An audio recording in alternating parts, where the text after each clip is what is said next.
অনেক সময় এমন হয় কাউকে হঠাৎ দেখে আপনার মন অস্থির হয়ে ওঠে। একটা অদ্ভুত অনুভূতি তৈরি হয় মনের ভিতর। যেন অনেক কিছু বলার আছে কিন্তু বলা যাচ্ছে না। সেই সময়টাতে আপনি ভাবেন, আমি কি ওর প্রতি একটু অন্যরকম কিছু অনুভব করতেছি? আসলে তখন শুধুমাত্র আপনার মন নয়, আপনার মস্তিষ্কও নীরবে কাজ শুরু করে দেয়।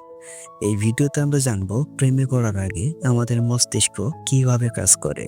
এটা জানলে আপনি নিজের অনুভূতিকে নতুনভাবে অনুভব করতে শুরু করবেন।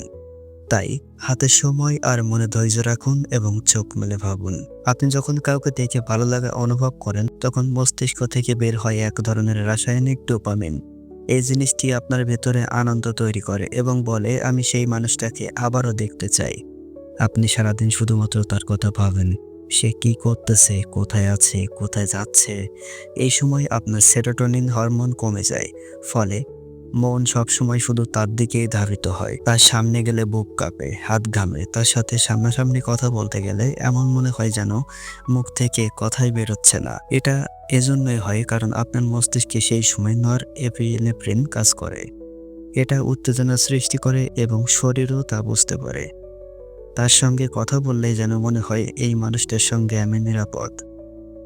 এটা হয় অক্সিটোসিন নামক এক হরমোনের কারণে, যা ভরসা আর বন্ধনের অনুভূতি তৈরি করে।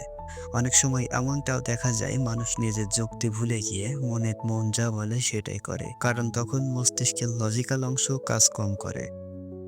এটাই প্রেমের এক অদ্ভুত খেলা।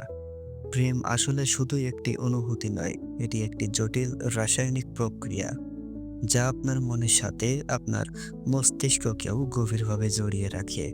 এই ভিডিওটি যদি আপনার ভালো লেগে থাকে তাহলে একটি লাইক দিয়ে কমেন্টে আপনার মতামত জানাতে ভুলবেন না। আর এমন আরও নতুন ভিডিও পেতে মনোজাগরণ চ্যানেলটি সাবস্ক্রাইব করতে পারেন।